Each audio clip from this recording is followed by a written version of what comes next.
Bom, estamos online a partir de agora. Todos os nossos seguidores, quem curte nossa página, vai poder nos ouvir e nos ver a partir de agora. Bom, vamos esperar um pouquinho, alguns segundos, para o pessoal começar a conectar. Eu não consigo ver aqui quantos estão conectados. Se algum dos dois conseguir ver, por gentileza. Eu também não consigo ver. Deixa eu só compartilhar aqui. Eu estou entrando na página aqui do Visões e estou compartilhando lá a transmissão. Sim, já apareceu lá que estamos online. Online. Como diz os apresentadores, né? Estamos online para todo o Brasil. Na verdade, a gente está para todo mundo, né? O mundo, pô. A gente é chique pra caramba. A gente é outro nível. Brasil é coisa de emissorazinha pequena. Bom, eu compartilhei aqui, mas acabou que eu não vi quantas... Pessoal que está acompanhando a gente aí, se tiver alguém online, vocês podem alguém adicionar um comentário aí, por gentileza, dizer se estão conseguindo nos ouvir direito, se estão conseguindo nos ver direitinho.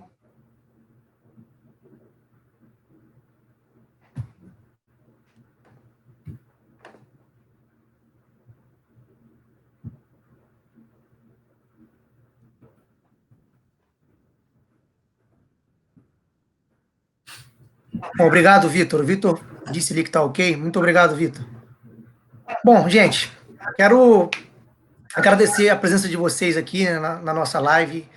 A gente teve uma ideia de fazer um canal de debates para a gente conversar sobre política, atualidades, enfim, tudo que envolve aquilo que a gente precisa debater, que é sobre política. Nós precisamos falar sobre política e esse é o conceito dessa live. Eu sou um amante do debate, assim como o Vinícius e o Alcino, então tivemos a ideia de criar esse canal para a gente poder falar sobre debate, debater sobre assuntos, né?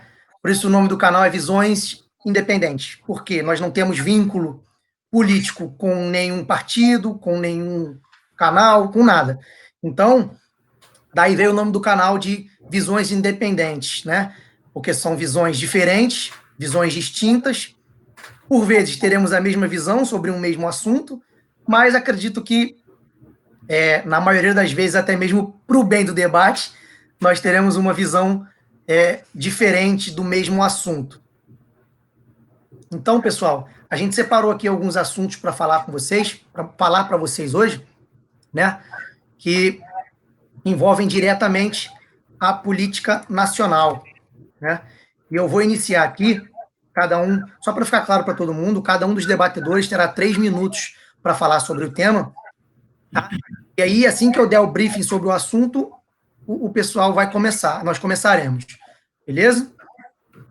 Então, nosso primeiro tema de hoje Posso começar os temas, senhores debatedores? Vocês querem falar alguma coisa? Quer fazer alguma introdução? Não, vamos para o debate. Vamos falar sobre o que o pessoal está esperando para a gente falar. Bom, vamos lá, então.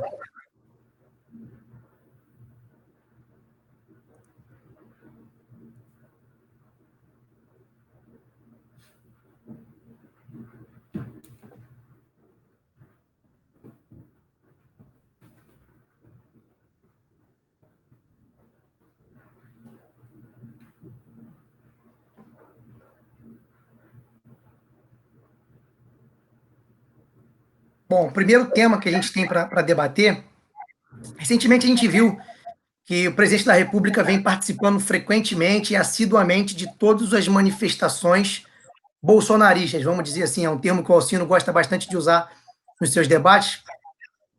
Ele tem participado dessas manifestações, inclusive no último domingo, sobrevoou de helicóptero, fez passeio a cavalo frente à manifestação, e isso dividiu bastante opiniões no meio jurídico. né? Meus debatedores já estão ali rindo, porque isso é um prato cheio para quem gosta de debater sobre o assunto. Então, por isso que eu escolhi esse tema para a gente falar. E aí, eu deixo agora a palavra com o Alcino para dissertar um pouco sobre o que ele acha da influência das manifestações no governo. Vamos lá, Alcino. Ok, primeiro, desejar uma boa noite para você, Sidney, para o Vinícius também, para todo mundo que está acompanhando a gente. E eu espero que a gente possa, né, de alguma maneira, acrescentar algo às pessoas que estão nos assistindo, né, que esse debate sirva, acima de tudo, para fazer as pessoas pensarem, talvez por um ponto de vista diferente daqueles que elas habitualmente pensam, né? A gente vive muito nesse conceito da questão da bolha, e às vezes é importante a gente ouvir uma outra perspectiva, porque a gente pode estar numa bolha sem perceber, né? Em relação às manifestações, que é aí o primeiro tema, a influência das manifestações, é claro que numa democracia as manifestações elas são um instrumento pelo qual o povo exerce também a sua cidadania. Né? A democracia não pode, as manifestações não podem de maneira nenhuma serem vistas como uma coisa que é contrária à democracia, muito pelo contrário, a manifestação é uma demonstração de democracia. Né? E a questão da influência das manifestações no governo é um tema bastante nebuloso, porque a gente não tem só um lado, vamos dizer assim, se manifestando. Né? A gente tem manifestações pró e manifestações contra o governo, porque a gente vive um momento, né, de bastante envolvimento político e tudo mais. Então, a influência, eu acho que para a gente medir essa influência, a primeira coisa que o governo precisa saber é que toda manifestação, seja ela favorável ou seja ela contrária ao governo, a manifestação ela sempre está mandando um recado para o poder. E o líder da nação ele precisa estar atento para entender qual é o recado das ruas. Né? Hoje esse recado está muito nebuloso por conta da polarização, mas o que não pode haver é a rejeição, né, ou a indiferença em relação a essas manifestações. A influência, evidentemente, acontece, seja para o bem ou seja para o mal. Agora, qual é o alcance dessa influência, de fato, só o tempo que pode dizer. Acho que ainda é muito cedo para a gente para a gente bater o martelo, vamos dizer assim.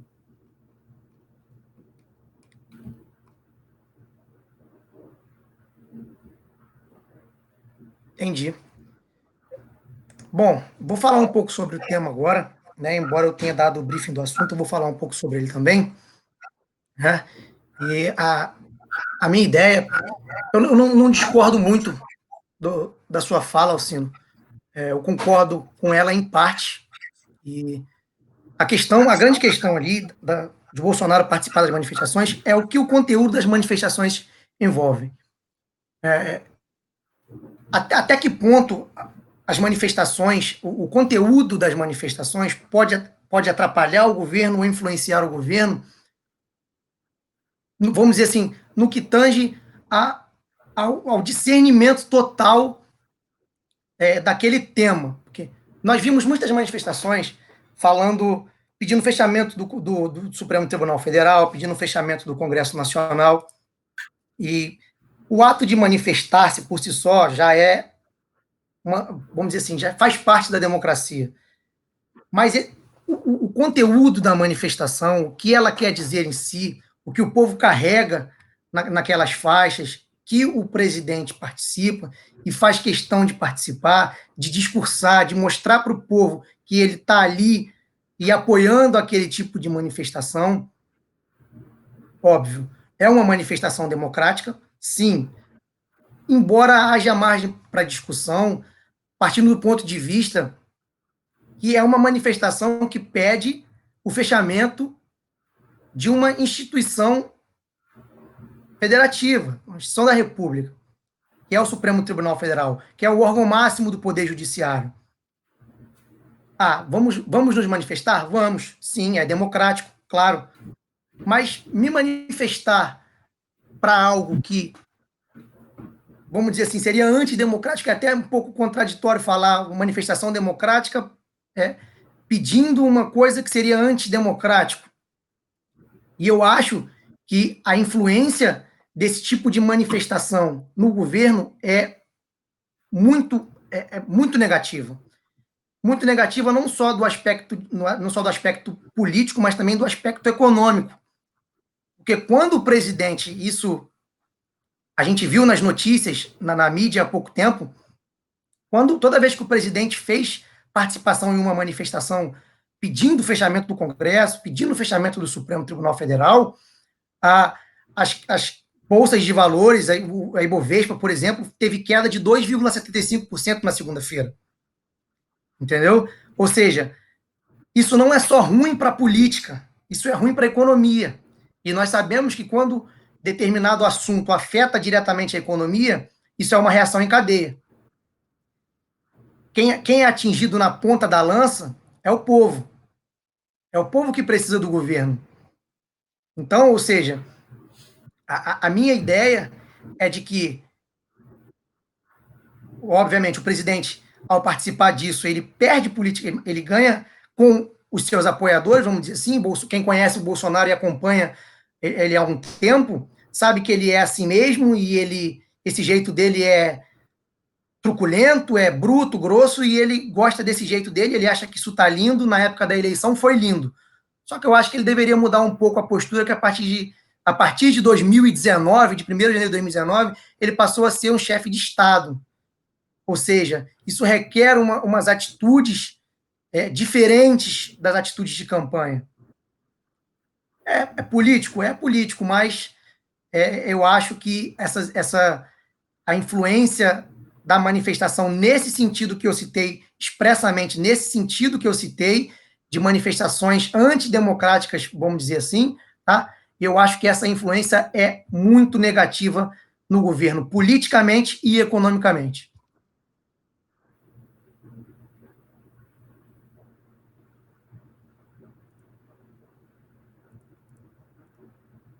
Bom, primeiro, boa noite. Muito obrigado pela participação de vocês aqui. Pessoal que está comentando, fica à vontade também para colocar seu ponto, fazer sua observação, que a gente vai comentar aqui dentro da nossa fala também. A pergunta é: qual a influência das manifestações no governo? Vamos lá. Tudo ao nosso redor acaba gerando um tipo de influência em cima da gente, né? E com o político não é diferente, porque ele é um animal social, então ele também se deixa influenciar. Essas ações sociais, eles servem como um importante instrumento de pressão, né? Mas eles não são nem vão ser capazes de decidir os próximos passos da votação política, né? Eles são capazes de influenciar, eles exercem essa pressão no político, e o que acontece? Essa pressão popular, ela é um instrumento que pode levar ou não o político a votar de uma determinada maneira, né? Mas ela não decide. O mundo todo é que as manifestações públicas causam certo constrangimento para o político que está sendo alvo da manifestação, que é uma coisa que não acontece no Brasil, né? O político nacional, ele tem pouquíssima vergonha da sua imagem, a não ser que esteja muito próximo da eleição. Essas eleições, essas manifestações próximas agora, elas estão completamente polarizadas, né? A nossa nova forma de se manifestar começou lá em 2013. A gente teve as grandes manifestações das diretas já, depois a gente teve aquela manifestação dos caras pintadas, e em 2013, que foi aquela manifestação originada pelos 20 centavos da passagem, e todo mundo foi para a se manifestar, acabou tomando uma proporção muito grande, e aí, dali para frente, a gente tem a eleição, que foi ali a Dilma e Aécio, que já polarizou um bocado do nosso eleitorado, né? E a polarização política, ao menos parcialmente, ela está destruindo o nosso poder de mudar de opinião. E a manifestação é exatamente esse tipo de polarização. As pessoas não estão indo lá para tentar mudar a opinião de alguém ou para tentar fazer com que o político se sinta pressionado a fazer um tipo de votação próxima do que o povo quer, mas sim é que essa radicalização estão fazendo ambos os lados soarem incoerentes ao defender o ponto de vista como uma verdade única possível, né? Então, o que eu penso dessas manifestações influenciando o governo é que elas pouco influenciam o governo. Ela pode influenciar próximo das eleições. Hoje faltam 2 anos para as eleições presidenciais e a nossa incerteza de saber se vai ter uma eleição para o executivo municipal ainda esse ano, só faz com que a manifestação vá para a rua, as pessoas vão para a rua e cada um grita uma opinião que já está formada sem colocar pressão no político, sendo pressionado pela manifestação, e uma manifestação querendo ter mais razão que a outra. As manifestações deveriam ser um instrumento em que o povo completamente teria uma ideia fortalecida para fazer pressão no governo, mas infelizmente não é isso que a gente vê aqui. Então, para a pergunta qual a influência das manifestações no governo, eu acho que a influência é pouca, se não dizer mínima. Alcino, tem algum comentário a fazer? Gostaria de pontuar alguma coisa sobre a fala do Vinícius?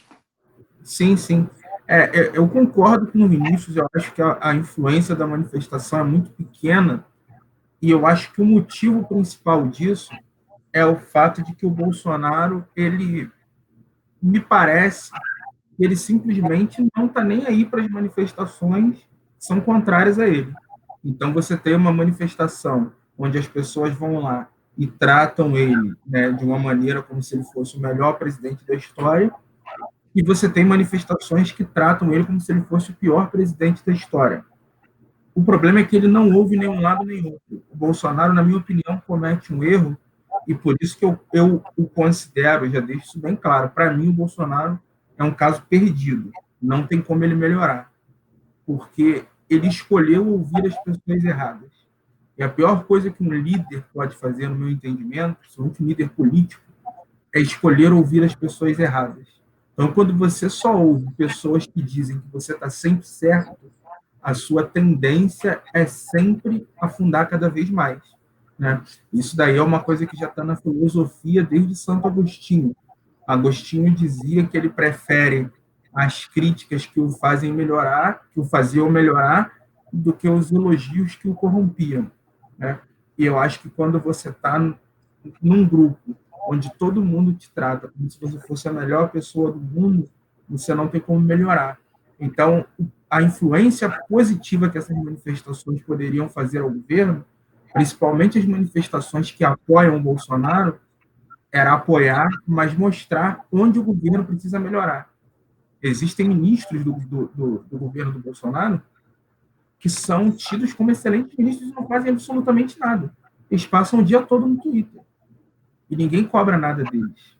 Então, eu acho que falta aos apoiadores do Bolsonaro uma autocrítica. Aí sim, essas manifestações teriam uma influência maior no governo e uma influência positiva. Eu concordo com você, Alcino, nesse ponto, porque foi o que eu citei na minha fala. O presidente ele é tão ouvinte ao público que o elegeu, vamos dizer assim, que ele vai fazer parte de uma manifestação com meia dúzia de gato pingado na frente do Supremo Tribunal pedindo o fechamento do Supremo. E ele acha que isso é lindo, que está certo e vamos bater palma para esse povo, porque foi esse povo que me elegeu. E não interessa que esse povo que me elegeu, o que eles falarem, eu concordo com eles e acabou. Bom, e sobre os ministros, Alcino, que ficam no Twitter, Quem seriam? Por exemplo, da educação. Nunca vi ele fazer nada. Não sei o que o Exatamente, ministro da Educação faz. exatamente foi o que eu pensei. Não Não, sei. ele pede a prisão dos ministros supremos, isso ele pede. Ele é tido como um herói, né, entre os bolsonaristas. Só que ele não cumpre a função dele. Eu não conheço, peço até se alguém souber me passar, porque eu já procurei algum projeto realmente relevante que tenha vindo diretamente da pessoa do ministro Weintraub e que esteja refletindo no país como um todo. Ele foi incapaz de decidir se o Enem seria adiado ou não. Ele levou semanas para decidir isso. Ele queria fazer uma enquete no Twitter para decidir isso, né? Sendo que a gente está no meio de uma pandemia. Então, assim, por mais que ele reverbere o discurso do Bolsonaro, para mim ele é um incompetente. Ele, no início do trabalho dele como ministro da Educação, ele trabalhou muito na questão dos vandalismos, enfim, nas universidades federais, né? Ele queria, a guerra dele era contra isso.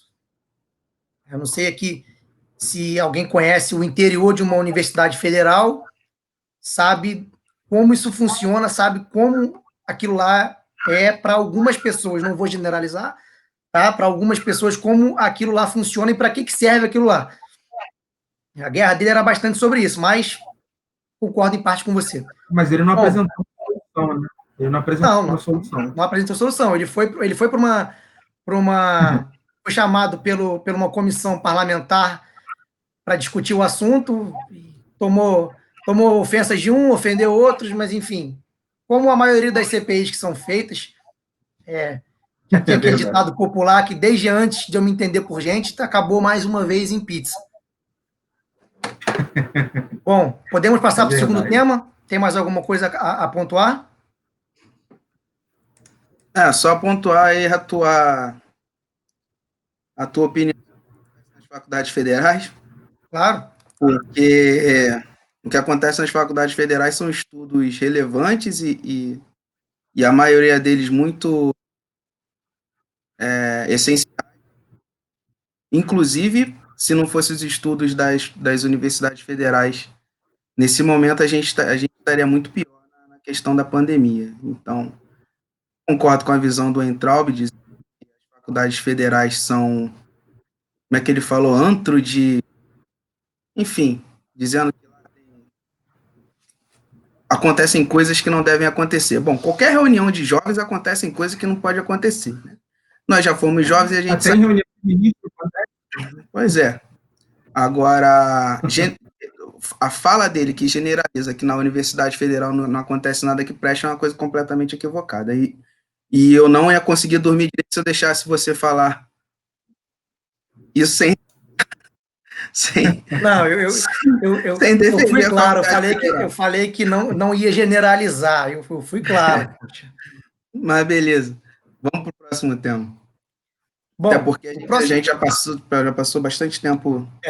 Aquilo que aconteceu, aquilo que nós prevíamos aconteceu. O tempo estimado para o primeiro tema não serviu de nada. Bom, o segundo tema, a gente já falou um pouco sobre ele, que acho que cada um acabou falando um pouco sobre ele em decorrência da dissertação do primeiro tema. O segundo tema é: o presidente está correto ao participar de manifestações?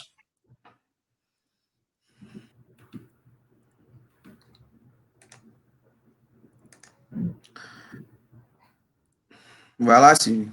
Dá sua opinião. Bom, vamos lá. Deixa eu só mudar o texto aqui.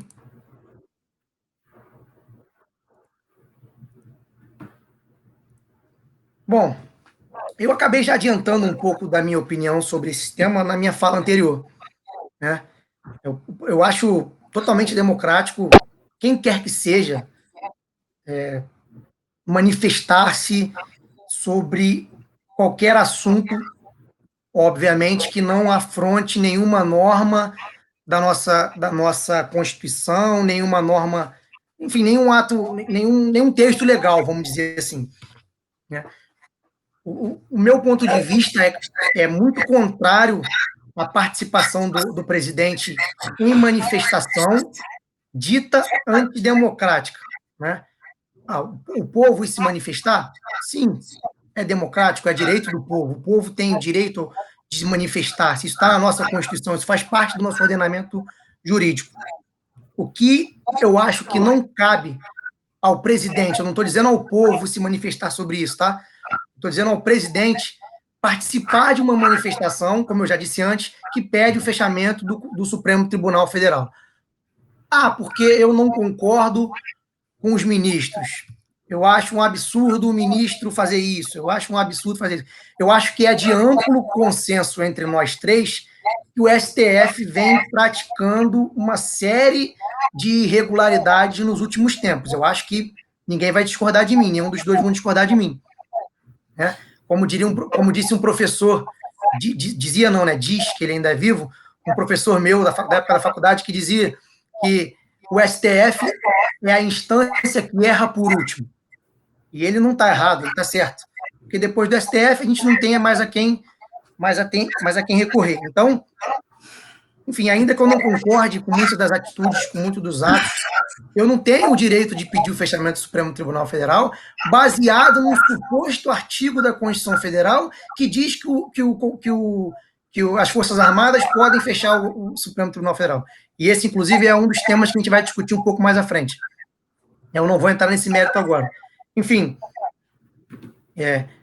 o presidente pode, sim, participar de manifestações, eu acho super válido. Ele participar de manifestações, ainda mais do povo que o elegeu. Óbvio, ele não vai participar da manifestação do Lula, do PT, enfim, ele não vai fazer isso, obviamente. Eu acho totalmente válida a participação, só que não em manifestações que pedem, que afrontam contra a ordem institucional do nosso país. Né? Eu acho que um chefe de Estado, chefe de um dos três poderes da República, ele deveria, pelo menos, saber dosar até que ponto, até onde ele poderia ir. Eu acho que seria muito mais sensato da parte dele chegar numa manifestação dessa e falar, olha, eu não concordo com isso, eu estou aqui participando com vocês, vamos nos manifestar sim, mas eu acho uma falta de respeito vocês usarem uma faixa dessa, enfim, ou postar isso no Facebook dele, ainda que ele não fale, mas postar que ele gosta muito de usar o Facebook, enfim, falar para o povo, falar para a sociedade que ele participa de manifestações, mas ele é contra o fechamento do Congresso. Do jeito que está, dá a entender que ele é amplamente favorável e é o que ele quer. E aí o discurso da esquerda ganha muito poder nisso, e vem naquele viés de que o Bolsonaro tem vamos dizer assim, um pensamento ditatorial, enfim, vão se fortalecer com esse tipo de manifestação por parte do presidente da República, inclusive em entrevistas, né, inclusive proferindo palavrões em rede nacional de televisão, dizendo que o STF chega, acabou, enfim. Ele tem que entender que os poderes da República são harmônicos e independentes, né? Que ele não tem autoridade nenhuma sobre o outro poder da República. E eu acho que vai muito daquilo que o Alcino falou. Ele escuta pessoas erradas e acha que isso é lindo falar na televisão, porque ele acha que tá bonito, o povo que o elegeu tá com ele, enfim. E eu acho que não é bem assim.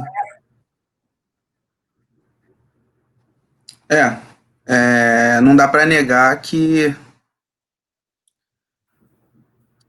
um presidente da República que se posiciona, como Bolsonaro se posiciona, não é algo que a gente está acostumado a ver, né? Todo mundo tem direito de participar de manifestação. A manifestação política, ela é assegurada pela Constituição. Então, a pessoa que quiser participar da manifestação pode, e não existe nada dizendo no ordenamento jurídico brasileiro que o presidente não pode participar da manifestação. Logo, ele é livre para participar.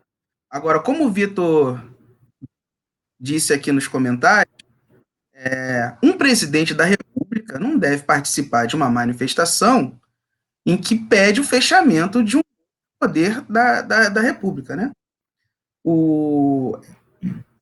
de AI-5, volta à ditadura, fecha o STF, com suposto apoio do presidente, porque ele também nunca se manifestou taxativamente a favor de nenhuma dessas ideias, né? Na verdade, ele já se manifestou, inclusive já se manifestou contra, só que o grande problema da participação do presidente na manifestação é que ele fala que é contra e demonstra ser a favor, né? As ações falam mais do que as palavras. O exemplo educa melhor do que as palavras. Então, ele acenou frente a uma faixa pedindo o fechamento do STF. O que leva a gente a entender que ele está sendo a favor daquela manifestação pedindo o fechamento do STF? Isso acaba gerando esses conflitos que a gente vem acompanhando ultimamente. Parece, assim, as questões dessas manifestações, pegando só esse exemplo aí de as pessoas quererem fechar o STF. Ultimamente, nós vimos aí que uma decisão do ministro Alexandre de Moraes deixou o Bolsonaro, foi das câmeras, que hoje foi o último dia triste. Complicado. E só que uma decisão monocrática de um ministro do STF, ela pode ser recorrida e aí vai para o colegiado. E eu não quero falar sobre a intenção de cada um dos julgadores, lá, dos ministros do STF. O que eu quero alertar aqui é que uma decisão colegiada tem 11 pessoas pensando. E eu duvido muito que as pessoas que estão sentadas lá na cadeira do STF tenham o mesmo pensamento e tenham as mesmas interpretações. O que a gente precisa lá é de, no mínimo, 6 pessoas que concordem, né? Para ter uma votação de maioria lá. Então, todas essas rusgas que o presidente acaba criando indo nessa manifestação, na verdade, nada, né? Ele não está errado de se manifestar. Ele só poderia não participar de uma manifestação que pede o fechamento de um congresso, que pede a volta da ditadura militar e que pede um novo ato institucional que daria poder completo para um único poder. A ideia que eu tenho aqui é de que o presidente ele pode participar da manifestação, mas nesse momento, e levando em consideração a questão sanitária do Brasil, ele não deveria participar das manifestações.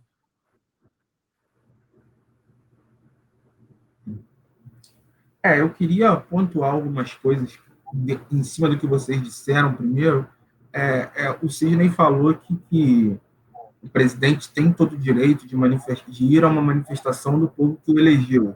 Eu concordo, eu acho que ao longo da nossa história os presidentes sempre foram a manifestações. Quantas vezes nós vimos o Lula em cima de caminhão de som em manifestação da CUT, do Sindicato dos Metalúrgicos lá no ABC, enfim, não há problema nenhum.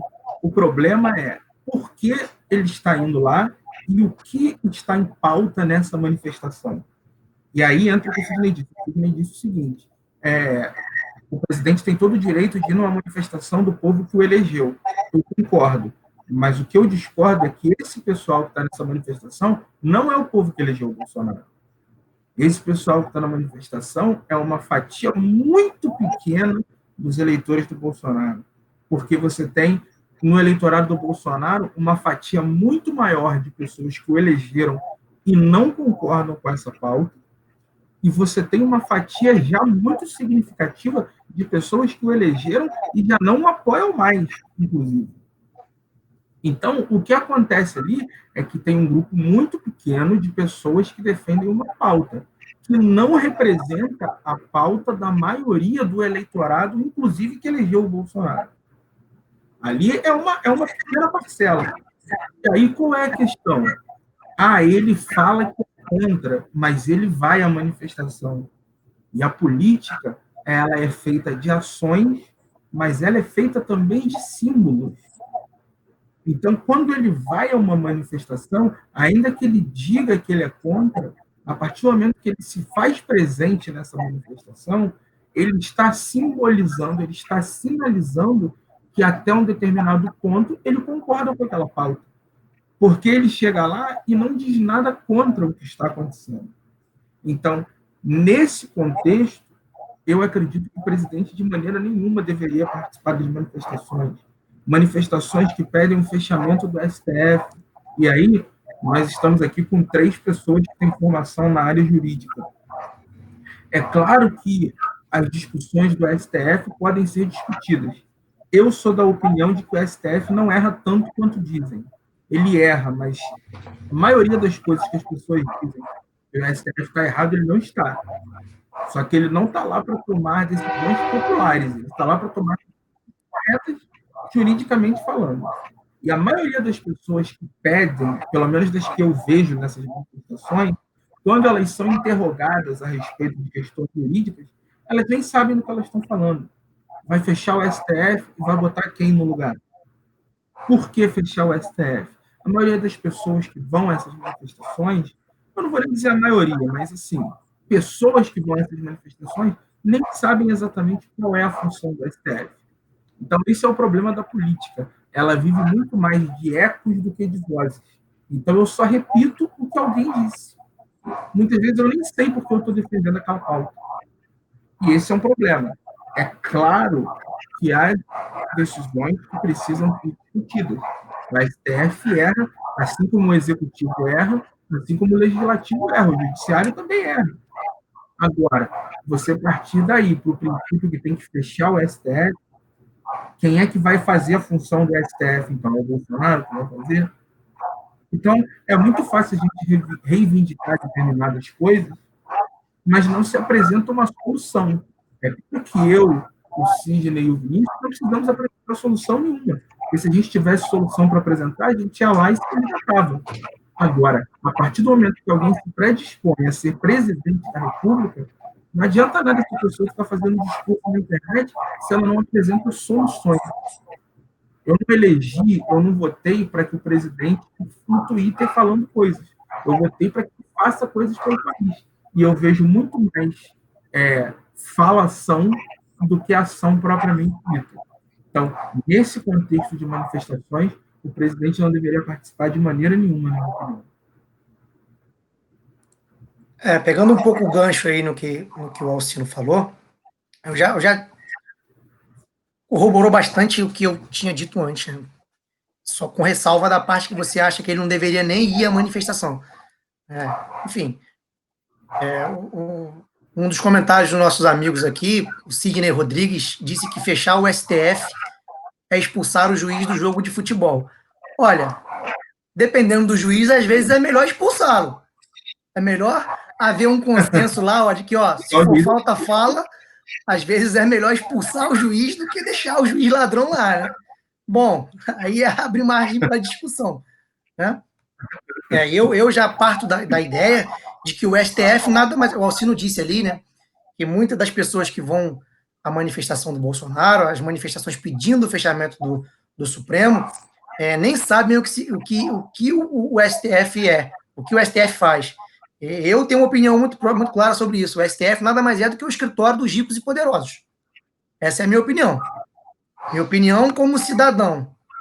Tá? Não minha opinião, vamos dizer assim, minha opinião política. Minha opinião como cidadão é que o STF nada mais é do que o escritório dos ricos e poderosos. É isso. Quando tem um empresário que é preso por uma operação da Polícia Federal, da Polícia Civil dos Estados, e que quando ele se sente ameaçado, a primeira coisa que ele faz é ir no STF, e rapidinho é solto. Temos um ministro do Supremo, que é o que o nosso amigo disse ali, que se fosse o juiz de futebol, eu mesmo expulsaria ele, que é o Gilmar Mendes, que adora soltar. Não existe, eu vi isso de um jornalista, que não existe laxante mais forte do que Gilmar Mendes. É forte, é uma afirmação forte? Sim, mas é verdade. É amparado na lei? Tenho minhas dúvidas. Tenho minhas dúvidas quanto a algumas decisões do STF em relação à soltura de investigados e de presos pela Operação Lava Jato, já entrando um pouco numa outra esfera, né? Eu acho que, nesse caso, seria melhor expulsar o juiz, tá? Aí, só mais uma vírgula rapidinho antes de alguém comentar. Agora entra muito daquilo também do que o Alcino falou, é um contraponto ao que eu mesmo estou dizendo. Como expulsar o juiz? É um problema. Quem vai ficar no lugar? É uma discussão bem ampla para esse tema.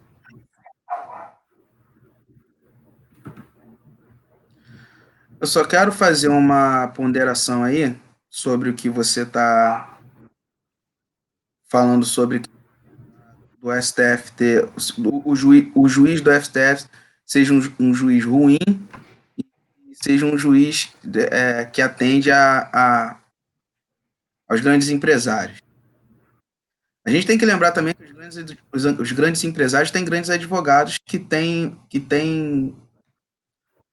as suas, vamos dizer assim, sua rede de influência muito ampliada. E o que me espanta nas decisões do STF em relação aos temas midiáticos é que quem atua como advogado ou tem um processo na justiça não consegue entender como é que uma decisão sai tão rápido assim, né? Lembrar que quando o STF decidiu sobre a liberdade provisória para quem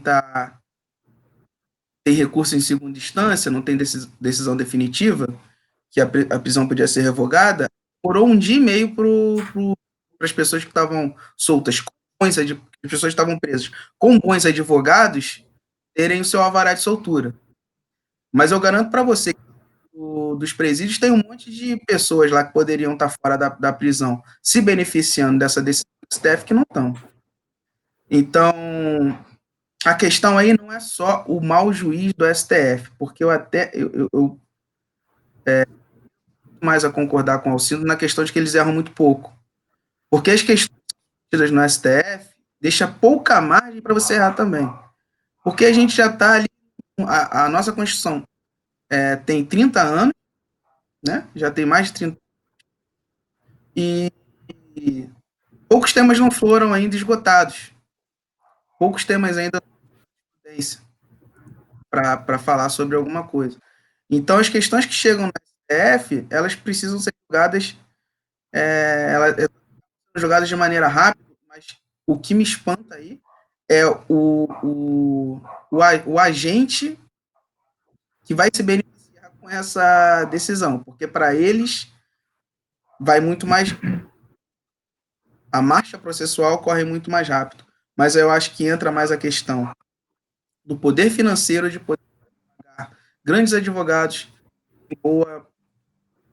que tem uma rede de influência muito maior do que uma pessoa que os recursos poderia pagar. Por aí. Alcino, quer pontuar mais alguma coisa? Eu quero sim. Eu volto a afirmar o que eu disse a respeito do STF. Quero falar um pouco sobre o Gilmar Mendes também, mas antes deixa eu fazer uma observação, porque a gente tem pessoas acompanhando que não são, né, da área jurídica, não trabalham com isso no dia a dia. É importante que as pessoas saibam um detalhe muito importante que tem a ver com isso que o Vinícius falou, né? As pessoas ricas têm acesso a melhores advogados e tudo mais, ok. Mas tem um outro fator que também é muito importante, que é o seguinte: para você chegar ao STF, é caro. A justiça no Brasil não é de graça. Então, para você ter o seu recurso, o seu recurso chegar até o STF, você vai ter que gastar aí alguns milhares de reais. E nem todo mundo tem esse dinheiro. Então, esse é o primeiro ponto. Há uma questão econômica envolvida. Aí você pode dizer, então está comprovado que o STF é o escritório dos ricos e poderosos. Sim, mas por que isso acontece? Porque nós temos um sistema jurídico que permite que isso aconteça. Onde que está previsto tudo isso? No Código de Processo Civil. E aí tem um detalhe importante. O nosso Código de Processo Civil, o novo, entrou em vigor agora, 2015, 2016. Ou seja, os políticos tiveram a oportunidade de mudar isso. Inclusive, o senhor Jair Bolsonaro estava lá na Câmara, quando o novo Código de Processo Civil estava sendo votado. O que ele propôs para mudar? O que ele propôs para garantir ao pobre o acesso aos tribunais superiores? Nada. Então, é o que eu digo sempre, não adianta o político ficar falando o tempo inteiro se na hora da ação ele não faz absolutamente nada. Nós tivemos a oportunidade de reverter isso agora, enquanto votávamos o novo Código de Processo Civil. Nada aconteceu, continua a mesma coisa, porque no fundo, os próprios políticos gostam que o STF seja assim, porque aí quem recorre ao STF são eles, e não nós, os pobres. Então, essa é a primeira colocação que eu queria fazer. Segunda colocação em relação ao Gilmar Mendes. O Gilmar Mendes solta muito mesmo, mas ele solta muito porque se prende muito errado também. Então, eu hoje, e assim, eu não sou advogado de Gilmar Mendes, até porque eu não tenho nenhuma procuração assinada por ele, ele não paga nenhum honorário para mim. Tá? Eu acho que ele erra algumas vezes. Mas o que eu acho também, e isso eu falo assim, eu já tive contato com a obra da maioria dos ministros do Supremo Tribunal Federal. Com base no contato que eu tive, eu não tenho dúvidas de que o Gilmar Mendes é o ministro em matéria de conhecimento jurídico que mais capacitado dentro do Supremo Tribunal Federal. Ele é um constitucionalista respeitado no mundo todo. Então, é claro que, se ele vai atender ao interesse de alguém, ele precisa que alguém faça um trabalho mal feito para que ele possa entrar naquela brecha. Então, principalmente na Lava Jato, se o trabalho fosse bem feito, desde a investigação até a prisão em primeira instância, houvesse houvesse uma instrução, né, houvesse provas colocadas de forma mais consistente, ele não soltaria tanto quanto ele solta. Então, ele está errado? Tá. Mas ele é a ponta do iceberg de uma coisa que começa errada lá embaixo. Então, eu acho que, antes da gente pensar em soltar o STF, a gente precisa repensar um pouco em como tem funcionado os processos desde quando eles começam, desde quando ele nasce, lá na comarcazinha, lá do interior de uma cidadezinha pequena que ninguém está vendo. Então, eu acho que essas duas colocações também precisam ser feitas até para as pessoas entenderem como é que as coisas funcionam. O STF não é um lugar só de rico porque o STF quis assim. É porque o poder legislativo brasileiro não faz nada para mudar essa situação. O poder para mudar isso está na mão dos deputados federais e dos senadores. Eles tiveram a oportunidade há poucos anos atrás e não fizeram. Então é deles que a gente tem que cobrar.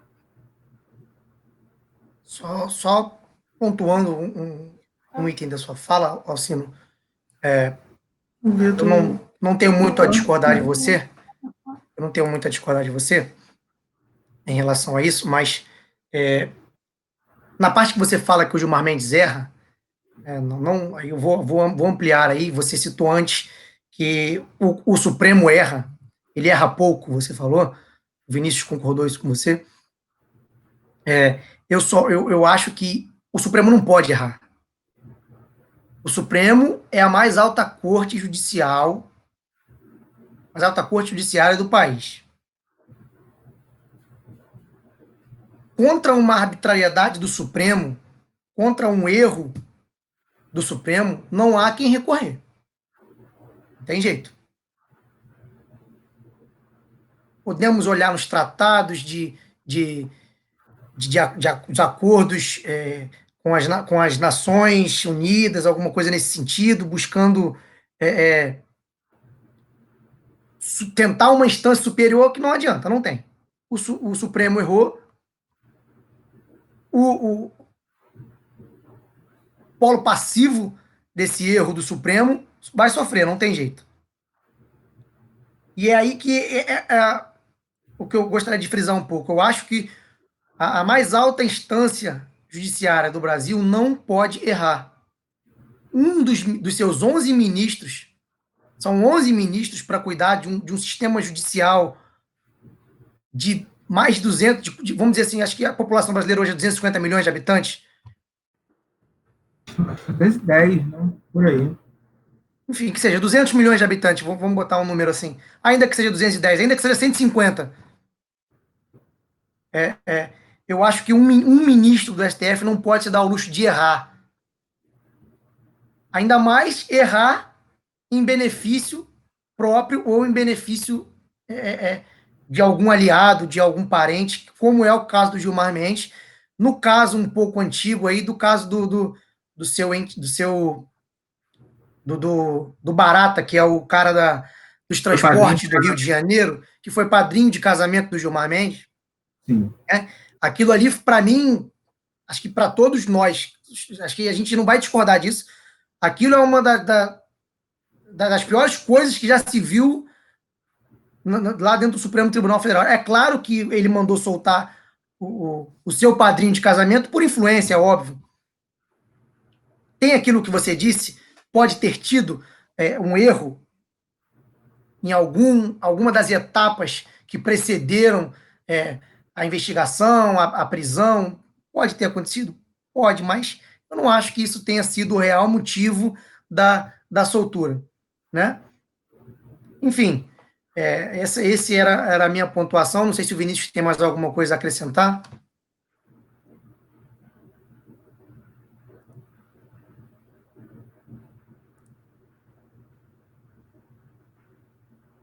Eu estou mutado.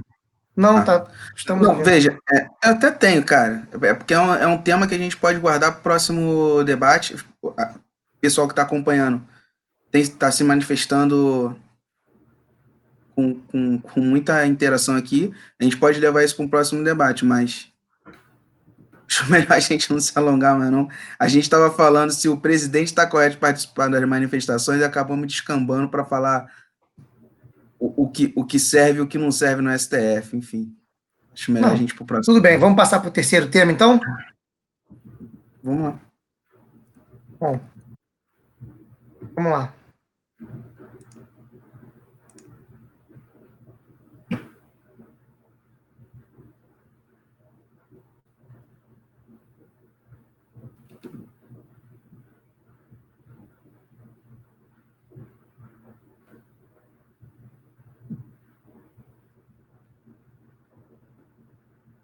Os ataques do presidente às instituições democráticas desestabilizam o país. A gente tem visto aí, ultimamente, um embate ferrenho entre os chefes, vou dizer assim, os chefes do Poder Legislativo, do Executivo e também do Supremo Tribunal Federal como um todo, né? E aí agora a gente vai falar um pouco sobre isso. O Vinícius vai iniciar e depois a gente complementa.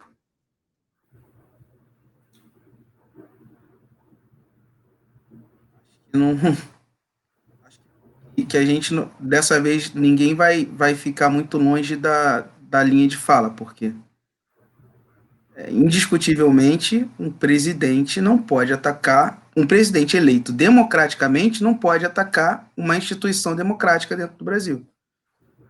Mas isso não pode também ser... Ninguém pode dizer que está surpreso pelas últimas falas do presidente. Porque ele é assim já há 35 anos. Quando ele estava no Exército, ele falava mal do Exército. Quando ele era deputado, ele falava mal do Congresso, do Poder Executivo, e agora que ele que é dono da cadeira do chefe do Poder Executivo, ele fala mal dos outros poderes. E também vocifera contra qualquer tipo de organização social que não siga a linha de raciocínio dele. O que eu vejo no Bolsonaro é que ele perde a sua capacidade de argumentar, de se entender com as pessoas, é muito fácil. Ele parece o Valentino troca-tapa. Qualquer momento, o que for que acontecer que não siga o pensamento dele, ele é contra. E aí ele se posiciona como se outra pessoa fosse inimiga dele. Acho que esse é um grande problema. Ele vê as outras instituições democráticas como inimigas dele. Voltando é o melhor exemplo que a gente tem ultimamente, que é a decisão do Alexandre de Moraes de a investigação lá das fake news por conta de um regimento interno do STF, que a gente pode discutir isso em outro dia, se é legal ou se não é legal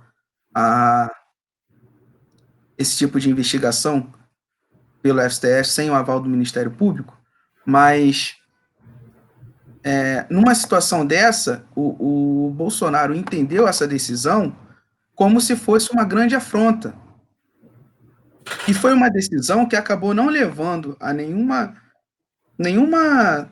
não desenvolveu nenhum tipo de baixa para ele. Ele continua sendo presidente da República, o Brasil continua sendo democrático, e ele fica gritando, vociferando, agora acabou, de uma decisão monocrática que caberia recurso, se ele tivesse interesse de recorrer, né? Primeiro foi... E ele fala, o principal problema aí é que ele fala como se fosse a primeira vez que acontecesse, e que se ele estivesse sendo perseguido. Cabe lembrar aqui que quando Dilma queria indicar o Lula como ministro, o STF barrou a indicação pelo mesmo motivo, desvio de finalidade. E quando ele quis indicar o Ramagem, que é amigo pessoal da família dele, amigo da família, como diretor-geral da Polícia Federal, e sabendo que há investigações em curso contra pessoas próximas a ele, ele quis mudar logo o diretor-geral e depois o superintendente da Polícia Federal do Rio de Janeiro, havia ali um indício de desvio de finalidade. A gente não pode afirmar que o Bolsonaro está colocando outra pessoa na cadeira lá de diretor-geral da Polícia Federal por conta para barrar algum tipo de investigação contra os filhos dele. Mas a gente tem um indício de desvio de finalidade. Pode ser que sim ou pode ser que não. E aí é que está. Se o STF permite esse tipo de indicação, o erro é muito maior do que se ele não permitir. Porque existem outros policiais federais que têm o mesmo tipo de conhecimento e podem ter a mesma perspicácia do Ramagem e podem ser indicados para o lugar dele. Então, assim, atacar uma instituição democrática porque uma decisão não agradou a ele, você imagina como é que está a casa de um juiz de primeira instância hoje, né? Se a decisão do juiz de primeira instância não tivesse que agradar a todo mundo. Então, ele não pode ficar vociferando contra a instituição democrática porque é uma decisão de um deles num lugar que caberia recurso. Ele pode recorrer de qualquer decisão do Supremo. Então, ele não pode fazer esse tipo de ataque por fazer. E isso a gente está só se retendo aqui ao STF, porque ele também já atacou a Câmara dos Deputados e o Senado Federal.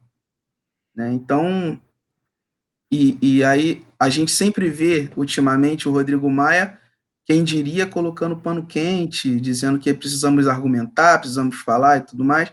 E se não fosse esse tipo de atuação, acredito que as coisas estariam um pouco piores. Mas não vejo também, estou dizendo um pouco piores em relação à relação entre os poderes, porque não vejo nenhum tipo também, o Bolsonaro vociferando, eu não vejo nenhum tipo de quebra de democracia ou outra coisa parecida assim, enfim. Então, respondendo à pergunta, os ataques do presidente às instituições democráticas desestabilizam o país, porque é esse tipo de atitude que leva as pessoas a irem para a rua pedindo fechamento do STF, por exemplo. Ainda que sejam poucas pessoas, mas é assim que uma ideia errada começa, né? Poucas pessoas dizendo que estão certas, sendo apoiadas por outras pessoas que acham que também poderia ser assim, enfim. que ele não deveria ficar atacando as instituições que ele deveria defender. É isso. Eu acho que ele atacar instituições democráticas desestabiliza o país, mas desestabiliza muito mais ele mesmo. Em que sentido? O Bolsonaro é chefe do executivo. E o poder executivo é o único poder que não tem autonomia para tirar o chefe de outro poder. Por quê? O judiciário tem poder para tirar o chefe do executivo. O legislativo tem poder para tirar o chefe do executivo. Mas o chefe do executivo não tem poder para tirar o chefe do judiciário e nem o chefe do legislativo. E é bom que seja assim, porque o poder executivo é o único em que o poder está concentrado na mão de uma pessoa só. Então, por isso, ele não pode ter esse poder, porque ele vai tender a cometer arbitrariedade. Ponto. O Bolsonaro, ele tem um pensamento, ele tem uma mania de perseguição muito grande. E isso é fruto também do mentor dele, que é o Olavo de Carvalho, que acha que o mundo todo é comunista e está querendo pegar os capitalistas, né? Ele chega a dizer que Bill Gates e George Soros são comunistas, né? Vejam vocês, 2 multibilionários são comunistas. Mas, enfim, essa mania de perseguição a gente vê nos bolsonaristas também nas redes sociais. Então, se você pegar a galera que é mais fanática pelo Bolsonaro, você percebe o comportamento deles no Facebook, por exemplo.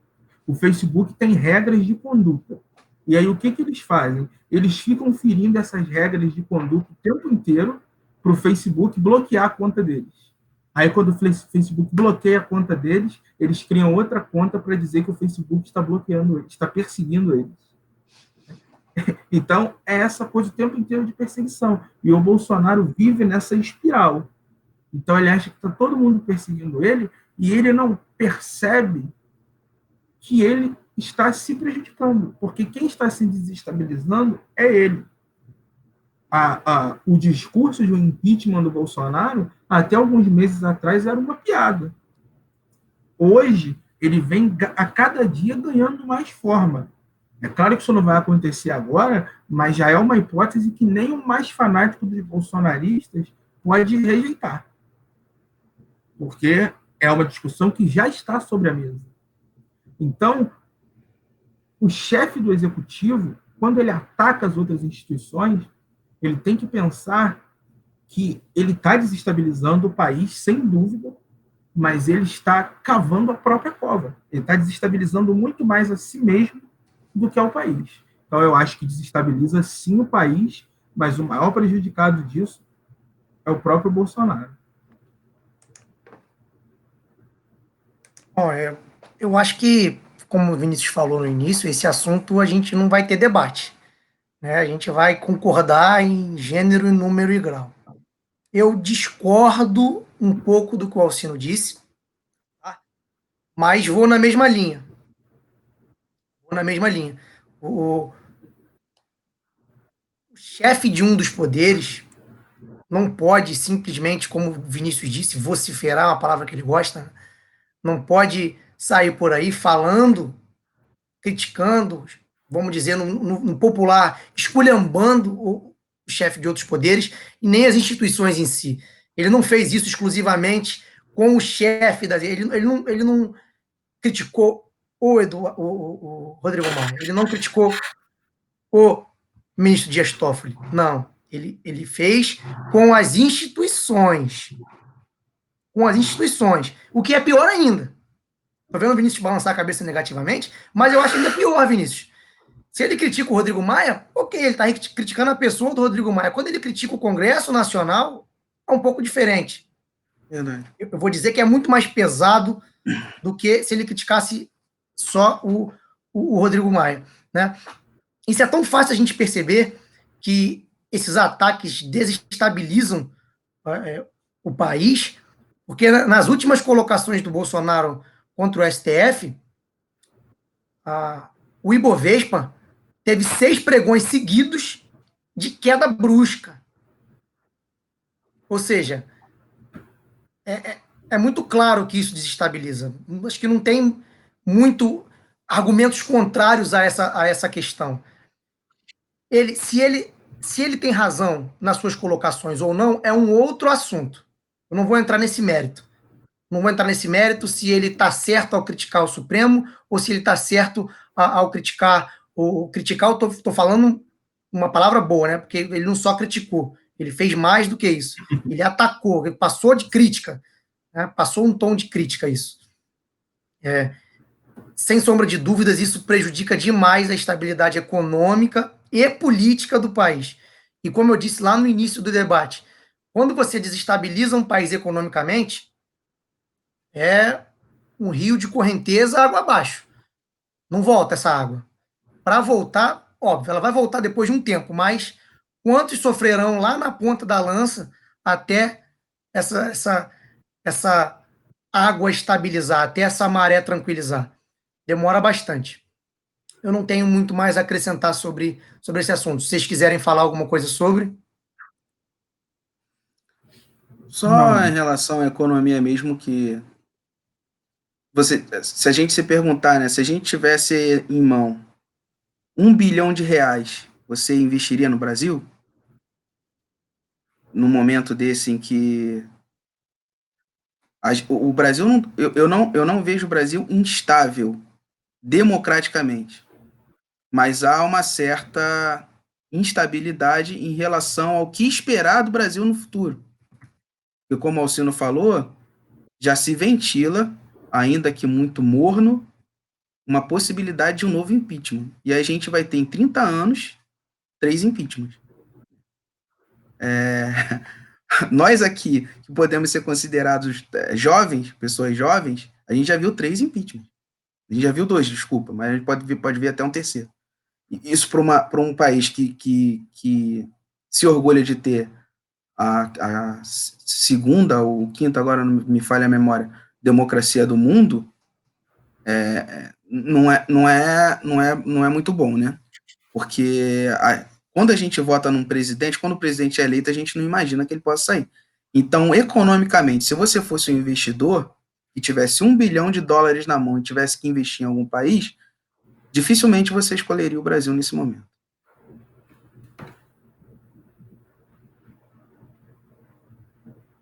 Mais alguma coisa a acrescentar, Alcino? Posso passar para o próximo tema? Não, pode passar.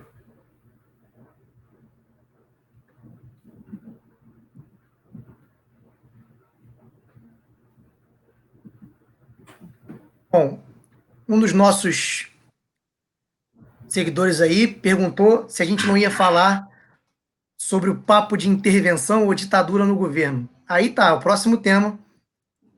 A Constituição Federal permite a intervenção. Aqui, na verdade, tem um erro de escrita. Na verdade, aqui é a intervenção militar, tá? Permite intervenção militar em seu artigo 142. Recentemente, a gente tem visto bastante ventilar isso na imprensa nacional sobre a possibilidade de intervenção militar na ordem democrática brasileira. E isso é um tema muito complexo e eu acho super válido a gente debater sobre ele. Queria que o Alcino começasse falando a respeito, depois a gente complementa. Pode ser, Alcino? Pode ser. Primeira coisa que a gente precisa entender para responder essa pergunta é o momento em que a Constituição ela foi feita. A nossa Constituição é de 1988. Então, nós estávamos saindo do período do governo militar, do regime militar ou da ditadura militar, como você quiser chamar, não vou entrar nisso. Nós estávamos saindo desse período do governo militar e houve a redemocratização. Por conta do que havia acontecido nos anos anteriores, o espírito dos constituintes, ou seja, daqueles que fizeram a Constituição, foi de buscar fazer uma Constituição que não desse nenhuma brecha para que nós voltássemos a ter um regime militar no nosso país. Então, a minha leitura do artigo 142 é justamente o contrário. Ela não só não permite uma intervenção, como ele defende que as forças militares, as forças armadas, elas servem justamente para evitar essa intervenção. Porque Exército, Marinha e Aeronáutica não são um corpo homogêneo. Então, você sempre vai ter dentro do Exército, dentro da Marinha, dentro da Aeronáutica, grupos que defendem uma intervenção. Mas a questão é, a instituição tem o papel constitucional de ser contrária a essa intervenção. Por quê? Para você fazer uma intervenção militar, você precisa subverter a ordem. Você precisa subverter o sistema constitucional. Para você fazer um golpe militar, ou uma intervenção militar, como você preferir chamar, naturalmente você vai precisar mudar a Constituição. Porque essa Constituição não dá brecha para isso, não dá margem para isso. E aí, um dos ministros que eu mais gosto, de todos os que passaram pelo Supremo, eu tenho essa mania muito peculiar de pesquisar a obra dos ministros, né, do Supremo, tanto dos que estão quanto dos que já passaram por lá. E um dos que eu considero mais coerentes, dentre os que já estiveram lá, é o ministro Aires Brito. Acredito que vocês dois conheçam, é um homem de posições muito ponderadas, né? É um dos ministros menos criticados, inclusive, durante o período que esteve no Supremo. E o Aires Brito, ele diz uma frase muito interessante. Ele diz que a Constituição não é coveira dela mesma. Então, você não vai encontrar na Constituição um dispositivo que dê brecha para que essa Constituição seja mudada. Não tem. Você pode alterar, você pode emendar partes dela, mas trocar essa Constituição por uma outra, jamais. A Constituição, toda Constituição, é feita para durar para sempre. A não ser que ela diga expressamente que o contrário. Mas ela é feita para durar para sempre. Então, eu não vejo como essa Constituição, que é filha justamente, ela é filha do temor de que possa se instaurar um novo regime militar no país, não vejo como possa haver brecha para uma intervenção militar no texto constitucional.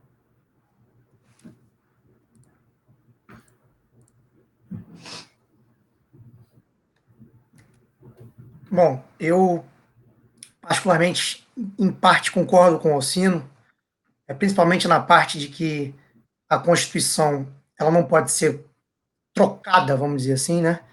Não se há possibilidade de trocar uma Constituição. Hoje eu tenho a de 88, vamos criar uma nova agora de 2020.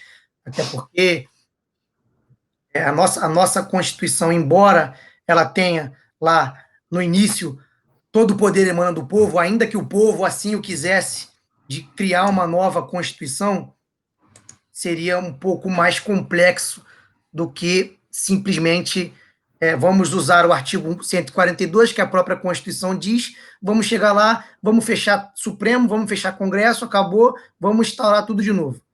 Enfim, não concordo com o Alcino nessa parte, não é assim que funciona. E eu li um artigo do professor Ives Gandra, que é ministro do Tribunal Superior do Trabalho, né, um jurista também bastante respeitado no meio jurídico, acho que os dois concordam com isso. E ele também é contrário à tese de que a Constituição permite a chamada intervenção militar. Embora ele tenha dito que as Forças Armadas estão ali para restaurar a ordem democrática, como diz o próprio texto normativo, né? O próprio artigo 142 diz claramente isso. Forças Armadas estão ali para restaurar o poder, a ordem democrática. Ou seja, a função das Forças Armadas, como o Alcino colocou, não é moderar os poderes, vamos dizer assim, né? A função das Forças Armadas não é equilibrar o Supremo Tribunal Federal, não é equilibrar o Poder Executivo, tampouco o Legislativo. A função das Forças Armadas, quando for necessário, é restaurar a ordem democrática. O Yuri Diniz até colocou aqui o texto do artigo 142, eu tenho ele aqui mais detalhado. O artigo 142 diz assim: as Forças Armadas, constituídas pela Marinha, pelo Exército e pela Aeronáutica, são instituições nacionais permanentes e regulares. organizadas com base na hierarquia e na disciplina, sob a autoridade suprema do presidente da República, e destinam-se à defesa da pátria, à garantia dos poderes constitucionais e, por iniciativa de qualquer destes, da lei e da ordem. Um exemplo claro de intervenção militar ocorreria na prática em decisões consideradas ditatoriais pelo presidente da República, um exemplo. Se o presidente resolve fazer um decreto de que, a partir de hoje, eu fecho o Supremo Tribunal Federal, e imagina-se que se instaura um caos no país, aí sim, o poder legislativo, ou até mesmo o poder judiciário, o artigo diz isso, que pode ser iniciativa de qualquer dos poderes, a invocação das Forças Armadas para restaurar a ordem democrática. Como isso seria feito? Aí é uma boa pergunta. É uma boa pergunta até mesmo para um próximo debate. Como isso poderia ser feito? Como as Forças Armadas restaurariam a ordem democrática? Através de que meios? Seria... Enfim, acho que não é válido entrar nesse mérito. Mas, enfim, em partes eu concordo muito com o que o Alcino falou, de que não é possível, de que a Constituição atual não permite intervenção militar para se... que não seja, vamos dizer assim, que não seja para restaurar a ordem democrática, vamos dizer assim, como diz o próprio artigo, né, a lei e a ordem. Bom, eu acho que esse tipo de interpretação sobre o artigo 142, isso não devia ser nem motivo de debate agora em 2020, porque o artigo para mim é muito claro. E a Constituição também é. Veja só, o artigo 142, ele diz que o presidente da República é o chefe das Forças Armadas e que as Forças Armadas estão ali para garantir os poderes constitucionais, certo? E que, por iniciativa de qualquer um dos três poderes, as Forças Armadas podem ser chamadas para garantir a lei e a ordem.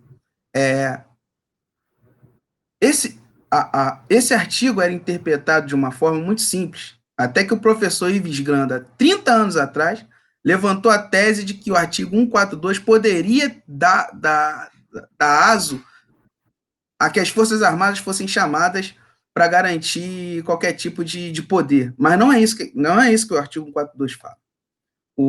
É como se a Constituição começasse dizendo: o poder emana do povo, está lá no artigo 1º, no parágrafo único, todo poder emana do povo, que o exército através da representatividade. Aí ele começa assim no artigo 1º. Aí no artigo 142 ele fala: mas se alguma coisa der errado, a gente pode chamar os militares.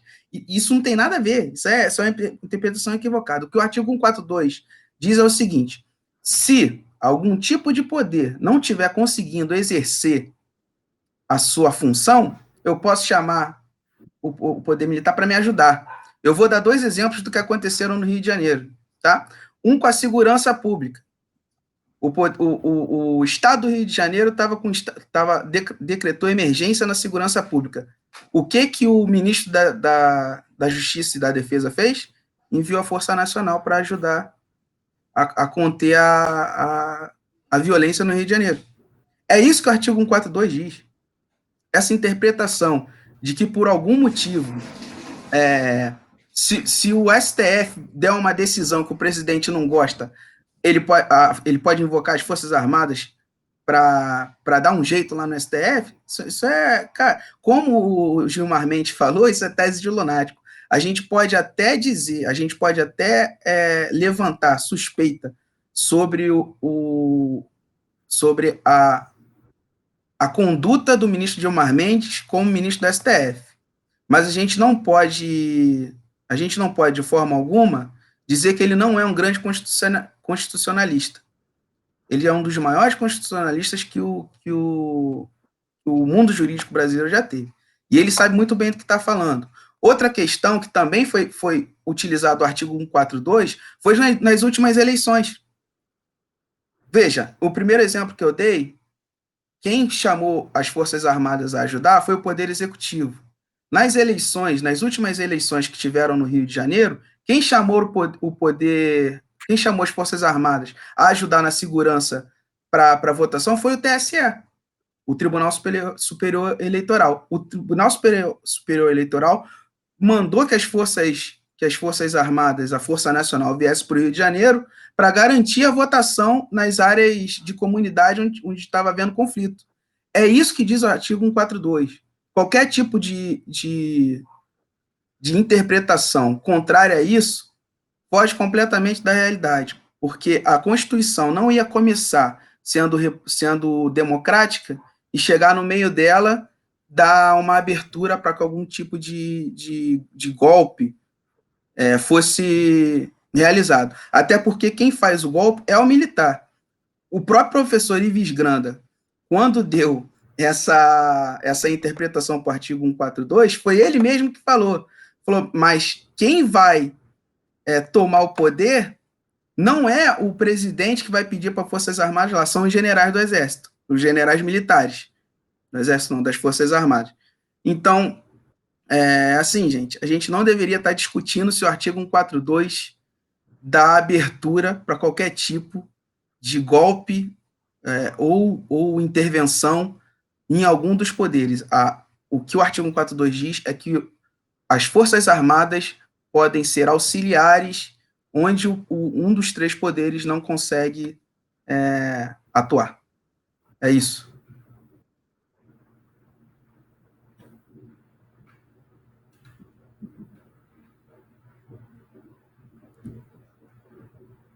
Alcino, quer pontuar alguma coisa?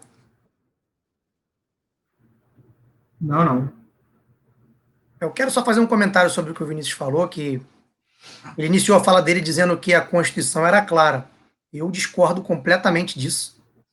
A Constituição Federal não é nem um pouco clara, tanto é que tem um STF lá para interpretar, né? Por vezes interpretam como eles querem, de hoje para amanhã mudam o pensamento, né? E, enfim, eu já discordo um pouco nesse sentido.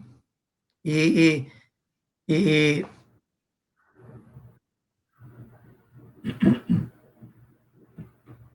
o Israel faz uma pergunta ali se o Bolsonaro sofrer impeachment, algo do tipo pode acontecer. Acho que ele se refere a uma intervenção militar caso o Bolsonaro sofra impeachment. Eu acho muito pouco provável que as Forças Armadas tomem partido se algo do tipo acontecer, né? Mas acho que não aconteceria. Não sei se vocês discordam. Só uma colocação rápida. Se o Bolsonaro sofrer impeachment, as Forças Armadas não vão precisar fazer nada porque elas já vão estar no poder, porque o vice dele é um general. E quem assume é o vice. Então as Forças Armadas já vão estar no poder. Sim, concordo. Concordo com você. Acho que não tem cabimento as Forças Armadas tomarem partido com um processo de impeachment instaurado contra o presidente, até porque um processo de impeachment é totalmente legal. Enfim. Mas a gente tem que pensar o seguinte também. Tem razão. O vice-presidente é um general, mas ele não exerce função de general no governo. Ele é um vice-presidente eleito pelo voto. Né? Ele chegou lá sim. Se o Bolsonaro sofreu algum tipo de impeachment e a força militar tomar o poder, lógico que vai ser um golpe militar. Mas eu não acredito que esse tipo de coisa possa acontecer. Desculpa, eu não consegui te ouvir. Fala de novo, por favor. Desculpa, eu achei que você tinha concluído, mas o que eu estava dizendo é que é um golpe se outro militar assumir que não o Mourão. Porque pela lei quem assume é o Mourão. A questão é que eu acho que uma vez que o Mourão assume, não faz sentido mais os militares quererem ter uma intervenção. Até porque o Mourão, qualquer vice-presidente que assuma, ele não assume da noite para o dia. Então, quando o processo de impeachment chega ao final, o vice já fez toda uma articulação para dar seguimento ao governo.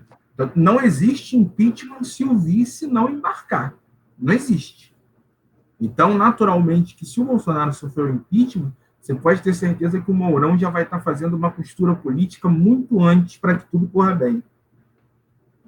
Tem Sem razão. sombra de dúvidas, sem sombra de dúvidas. Isso aí sem sombra de dúvidas, isso que eu concordo plenamente com o que o Alcino falou.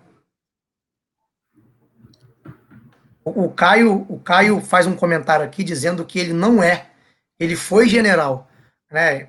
Concordo, corroborando o que o Alcino, o que o Vinícius falou, eu concordo. Ele é general, ele é um general. Então, mas um general na reserva, ele não tem atividade militar. O militar, quando ele passa para a reserva, quando ele não está mais na ativa, ele não tem atividade militar, a não ser que ele seja convocado de volta. Que ele pode voltar por um período de tempo, por um período determinado. Ele não pode voltar para a ativa e ficar na ativa ad eterno, não. Ele volta por um período de tempo. Isso é uma lei, se eu não me engano, agora de 2018, se me falha a memória. Sim, mas uma última consideração que eu queria fazer, eu concordo. Só que aí tem uma questão. Como eu disse a vocês, a política ela é feita de símbolos também. E o Bolsonaro ele não escolheu o Hamilton Mourão para ser vice dele. Ele escolheu o general Hamilton Mourão para ser presidente dele. Se o Hamilton Mourão não fosse general, ele não seria vice do Bolsonaro. O que pesou para a escolha dele como vice, que inclusive era lá a última opção, porque o Bolsonaro queria Janaína Pascoal e o príncipe lá, né? O príncipe que não é príncipe de nada. Ele era a última opção. Né? O príncipe que não é príncipe de nada. Agora, ele foi escolhido por ser general. Se da ativa ou da reserva, não importa. O ente, o personagem que foi posto como vice-presidente é o general Hamilton Mourão. É exatamente então, isso que o Yuri... Nesse sentido, é irrelevante se ele é da ativa ou da reserva. Ele é general. É. Entende o que eu estou querendo dizer? Não, sim, concordo com esse posicionamento, mas ele criou-se vamos dizer assim, um codinome general para ele, porque, de fato, ele foi general da ativa do Exército, mas ele não é mais. É como o Bolsonaro, era capitão, hoje ele não é mais, nem por isso nos referimos a ele como capitão Bolsonaro. Não, mas veja... Não, mas o Bolsonaro saiu. O Bolsonaro não se aposentou no Exército. O Bolsonaro, eu não lembro da história, mas parece, inclusive, que ele foi expulso do Exército. Não, ele não chegou a ser expulso. Ele saiu para ser diplomado vereador, se eu não me engano. Não foi vereador, foi deputado. Ele saiu do Exército para diplomar. Se eu não me engano, salvo engano, foi isso. Mas ele teve um problema no Exército. Parece que ele teve um problema no Exército e ele saiu antes do processo ser concluído. Mas ele estava em processo de ser retirado do Exército. Sim, o processo de expulsão chegou a ser iniciado. Isso. Então é diferente. Foi o caso da bomba, teve um caso uma suposta bomba. Foi isso aí. Foi uma menina no Congresso que perguntou que bomba, deputado, que bomba. E o caso da bomba? Não sei se vocês lembram desse episódio. A menina no Congresso perguntou, e o caso da bomba? Aí ele, que bomba? Bomba é a Dilma Rousseff. O Mourão não, o Mourão foi para a reserva porque ele fez toda a carreira dele e ele concluiu a sua carreira na patente mais alta do Exército e ele se aposentou com todas as honras. Não dá para comparar com o caso do Bolsonaro. O Bolsonaro, exatamente, é o que o Yuri dizer, expulsão e ele trocou o Exército pela política. É diferente. Não tem a mesma honra militar que o Mourão tem. Não dá para comparar. Não, sem sombra de dúvida. Desculpa. Eu vou dizer, nem a honra militar... Nem a honra militar, Alcino, tampouco o conhecimento. Né? Porque um general de alta patente do Exército, se eu não me engano, o Mourão é 4 estrelas. Se eu não me engano, o Mourão é um general 4 estrelas. Tem um intelecto muito superior ao do Bolsonaro. Quem conhece um pouquinho das Forças Armadas sabe que um cara, para chegar a general, ele tem que estudar bastante, tem que estudar bastante mesmo. Então, olha só, eu concordo com tudo que o pessoal está escrevendo aqui. Concordo com o Yuri, concordo com o Caio, concordo com o Israel, concordo com o Vitor, porque foi exatamente político, isso. Esse é um rapaz muito político, esse rapaz. Porque o comentário desse... Aqui, né? O comentário desse pessoal, o comentário que esse pessoal está fazendo é bem pertinente. Veja, foi o que o Yuri falou, que o Mourão ele ainda exerce uma influência muito grande no meio militar, tanto ele quanto o secretário da Segurança Institucional, como é que é o nome dele? Vocês vão lembrar. O Heleno. General Heleno. Augusto Heleno. Os dois têm bastante influência no meio militar. Depois a gente discute isso. Enfim, a posição dele como general reformado do Exército também é uma simbologia dessa forma que o Alcino falou. Enfim, ele não foi escolhido. Eu acho que o Bolsonaro deu muita sorte das negativas anteriores que ele teve. A Janaína negou, hoje ela se negou a ser vice-presidente, hoje ela faz oposição a ele. Depois o cara lá que diz que existe um reino no Brasil, que existe um império no Brasil e que ele é o príncipe. Também sei que não aceitou. Depois deixa o cara ser príncipe, pô. Você não príncipe esconde, deixa ele ser príncipe. Príncipe é meu filho, rapaz. O resto é... Tem até arroz príncipe, não vai ter político.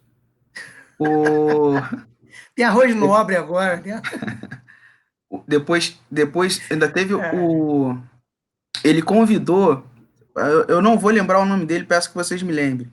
Aquele deputado ou senador que ficou junto com ele a campanha toda.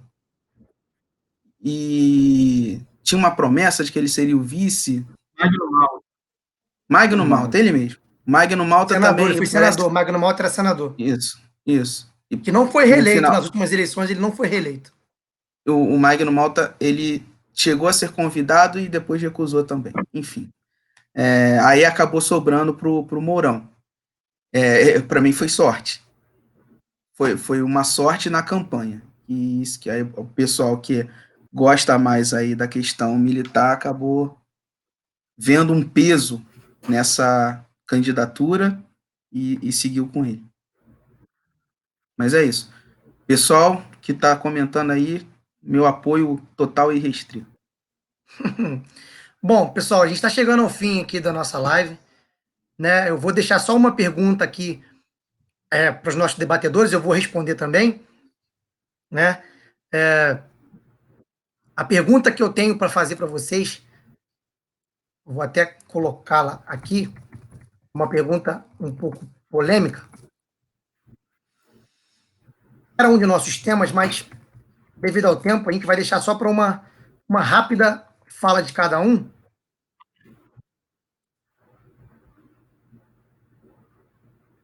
O presidente mais ajuda ou mais atrapalha, na verdade, seria, né? Ele mais ajuda ou mais atrapalha? Vamos lá, Vinícius, o que você acha? Eu acho que ele é um despreparado que jamais deveria estar ocupando o cargo daquela cadeira lá. Para ser rápido e simples, é isso. Para ser rápido e simples, agora é isso. Agora estava muito político, agora ele mostrou que veio. Agora ele fez jus à gravata vermelha que ele estava usando no post. Alcino, o que você acha? Eu acho que atrapalha muito pelo despreparo, por ouvir as pessoas erradas e por não querer se submeter à democracia. O maior problema do Bolsonaro é que ele ainda não aprendeu a se submeter à democracia. Então, hoje, ele atrapalha. Eu acredito, racionalmente, que ele é um caso perdido, mas eu tenho fé de que ele pode melhorar. Eu inevitavelmente, a gente não vai ter debate, eu tenho que concordar. A pessoa Jair Messias Bolsonaro hoje mais atrapalha do que ajuda. Ele não se contenta eu vou ser claro, ele não cala a boca. A verdade, o Bolsonaro deveria calar a boca, ele deveria parar de falar. Acho que o Bolsonaro não entendeu ainda que ele não pode chegar na porta do Palácio do Planalto e falar meia dúzia de abobrinha, igual ele fala. Ele não pode chegar para um jornalista e mandar o cara calar a boca. Do nada. A moda vai embora. Ele acha que... cala a boca. Enfim, meu pensamento hoje é que o Bolsonaro mais atrapalha, embora eu tenha um viés ideológico, vamos dizer assim, mais alinhado com o dele, não em tudo, óbvio, um posicionamento muito forte dele que eu sou totalmente contra, é a favor do armamento civil. Eu sou a favor do armamento civil, mas não a favor do armamento civil na população brasileira. Eu acho que o armamento civil funciona em países civilizados. O Brasil não é civilizado. Eu acho que, não sei se vocês concordam comigo, o Brasil não é civilizado. Eu preciso discordar. A população brasileira não tem maturidade para ter uma arma dentro de casa. Não tem. Teremos problemas. Enfim, mas aí seria entrar no... Não, mas vai ser rápido. É porque não é uma questão do povo brasileiro. Na verdade, nenhum país do mundo tem maturidade, nenhuma população do mundo tem maturidade para ter arma em casa. Toda a população que tem arma, que tem armamento, que o civil tem porte ou posse de arma, a gente vê um monte de crime sendo cometido e um monte de barbárie sendo realizada por esse tipo de coisa. Mas isso aí é uma questão tão ampla, mas tão ampla, que isso poderia levar uma live inteira, a questão do armamento sem dúvidas. Do civil. Tá? Agora, só para... Em relação à nossa pergunta aqui, eu só tenho mais uma coisa para dizer só. Que a questão... Agora, entrando na questão da pandemia. Né? O que o presidente está ajudando ou atrapalhando na questão da pandemia? Eu acho que ele tem um ministro da Economia fazendo de tudo para tentar dar um jeito no que está acontecendo. Tivemos 2 ministros da Saúde que tentaram conter o contágio, e a gente está numa curva ascendente. Hoje morreram 1.300 pessoas. Hoje, gente, caíram 4 aviões no Brasil. Se a gente for pensar dessa forma, talvez seja um pouco mais chocante. Hoje caíram 4 aviões no Brasil. E as pessoas morreram, estão morrendo nessa doença. A gente pode até questionar os números, se são verdadeiros, se são falsos, se é isso mesmo, se tem gente morrendo de outras comodidades e estão jogando como Covid. Temos que questionar, mas ainda assim concordo com você. Mas o número é grande, e no mundo todo já foram 350 ou 380 mil. Então, em relação à saúde pública, ele está atrapalhando muito, muito. O que ele tem feito, pedindo reabertura de comércio, pedindo para que as aulas voltem, eu quero saber se algum pai hoje tem segurança para mandar seu filho para a escola, se sente seguro em mandar o filho para a escola, se algum professor vai se sentir seguro em dar aula para 30, 40 crianças de lugares diferentes por conta do vírus. Então, assim, enquanto os outros países a gente vê o contágio caindo e a abertura das coisas acontecendo, eu acho que a gente está vendo essas notícias lá fora e achando que aqui a gente pode fazer a mesma coisa. Só que a fase deles já passou. E na nossa fase é ascendente. A gente continua dia após dia batendo recorde de morte. Então, não é o momento da gente voltar a nossa suposta normalidade. E o presidente está atrapalhando bastante em relação a essa questão.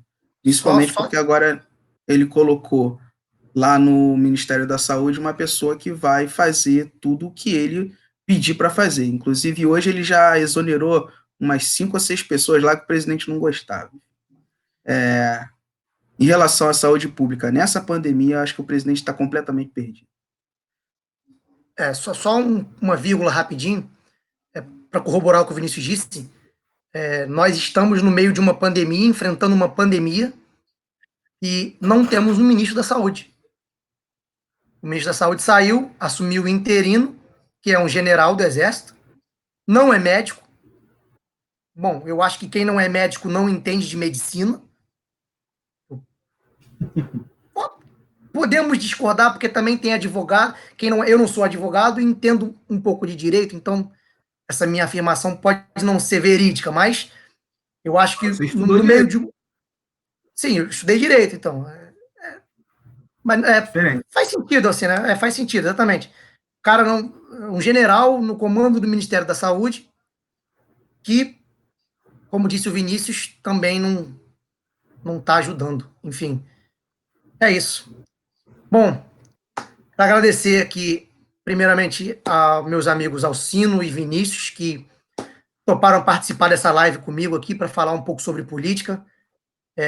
Em segundo lugar, agradecer a todos os nossos amigos que nos acompanharam aí ao longo de... Vai completar agora 1h e 40 minutos de live. Falamos bastante, nós estimávamos apenas 1 hora de live, né? 1 hora. Falamos... Três pessoas que falam pra caramba, não é 1 hora, né? Acabamos nos alongando um pouco mais. Bom, mais uma vez quero agradecer a todo mundo que acompanhou essa live aqui no canal Visões Independentes, tá? Que já te adianto um convite que na próxima sexta-feira teremos mais uma live, falando de outros assuntos. Vamos esperar o Bolsonaro fazer mais polêmica durante a semana, aí a gente vai lançando os temas para vocês, que com certeza ele vai fazer alguma coisa, e aí a gente joga a live lá. Beleza? Não sei se o Alcino vai poder estar com a gente na próxima sexta-feira, mas se o Alcino não puder, a gente vai trazer um outro debatedor aqui, do mesmo gabarito, para a gente poder enriquecer o nosso debate. Beleza? Gente, mais uma vez, muito obrigado a todo mundo. Alcino, uma boa noite. Vinícius, boa noite para você, para a família. Um abraço a todos que nos acompanharam até agora, gente. Muito obrigado. Boa noite, pessoal. Muito obrigado aí por vocês terem acompanhado. Valeu mesmo. Valeu mesmo. Sexta-feira tem mais. Valeu. Valeu, gente. Boa noite.